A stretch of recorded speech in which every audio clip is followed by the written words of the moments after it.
জঙ্গলের মাঝে একটি গুহায় বসবাস করত একটি দুষ্টু দানব। দানবটি ছিল বড়ই দুষ্টু।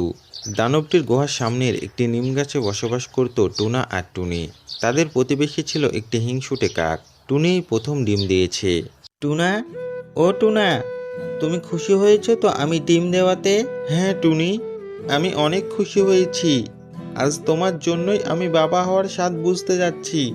আর কিছুদিন পরেই আমি বাবা হব। আমার যে কি আনন্দ হচ্ছে তোমাকে বলে বোঝাতে পারবো না। হ্যাঁ টুনা, আমারও অনেক আনন্দ হচ্ছে।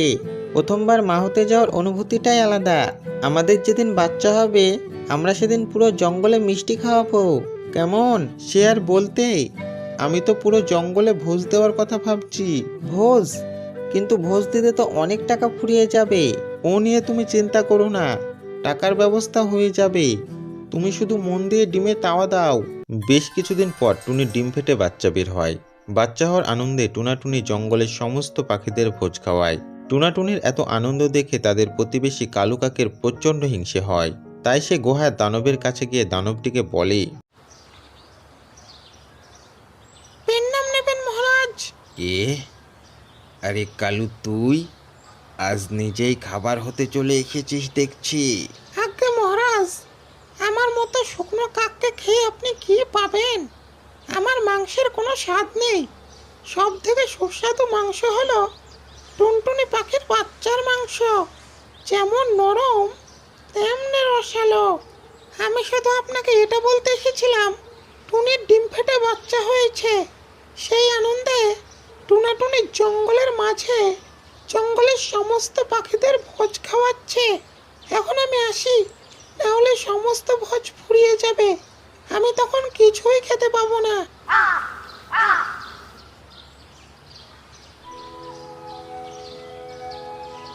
টুনি, আমি কাজে গেলাম, তুমি চিন্টু মিন্টুর খেয়াল রেখো।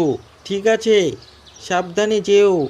আর হ্যাঁ, কাজ শেষে বাড়ি ফেরার সময় চিন্টু মিন্টুর জন্য দুটো প্যাম্পাস কিনে নিয়ে এসো।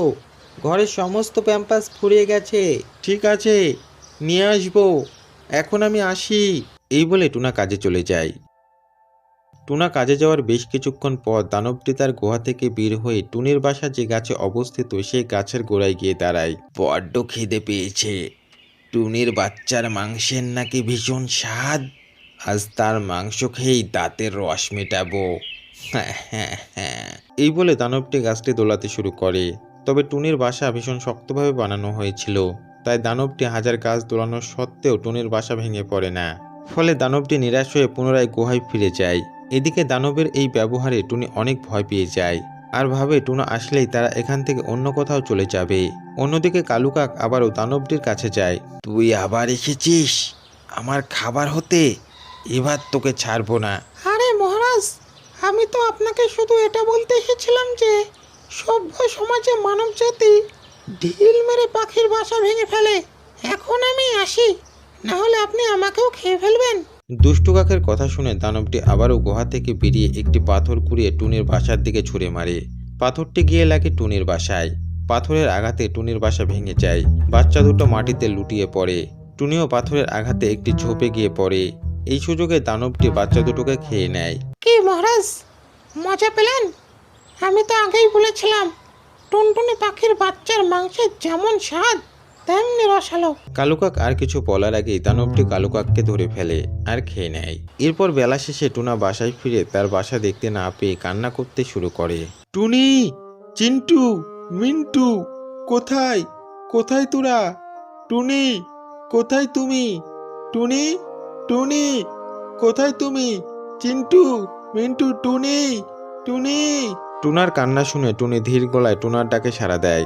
টুনা, টুনা, আমি আমি এখানে। টুনা, টুনা, আমি এখানে।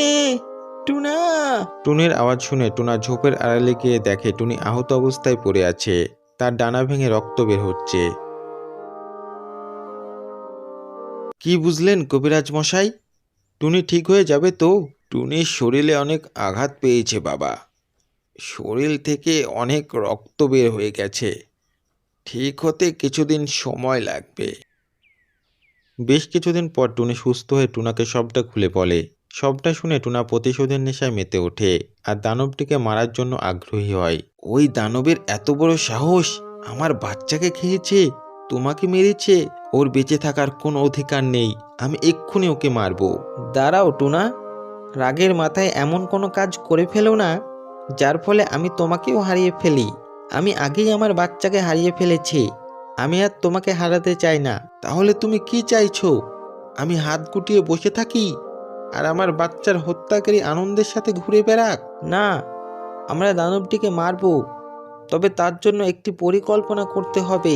এরপর টুনি টুনাকে দানবটিকে মারার একটি পরিকল্পনা বলে।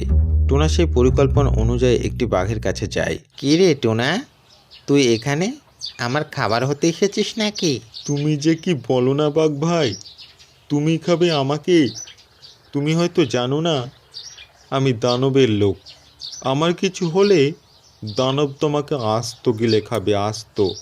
তাই আমার নরম রসালো মাংস খাওয়ার স্বপ্ন না দেখে দানবের ফেলে দেওয়া হাড় হুড্ডি খাওগা গিয়ে, সেটাই তোমার জন্য ভালো হবে। বাঘটিকে রাগিয়ে দিয়ে টুনা ওখান থেকে চলে যায়। বাঘটিও ভীষণ রেগে যায়। এরপর রাতের বেলা দানবটি যখন ঘুম পাড়ছিল তখন বাঘটি চুপে চুপে দানবের গুহায় গিয়ে দানবের কলিজায় কামড় দেয়। ফলে দানবটি ওখানেই মারা যায়। তো এইভাবেই টুনাটুনি তার বাচ্চার মৃত্যুর প্রতিশোধ নেয়। আর দুষ্টু কাক তো আগেই তার কর্মের ফল পেয়ে গিয়েছিল।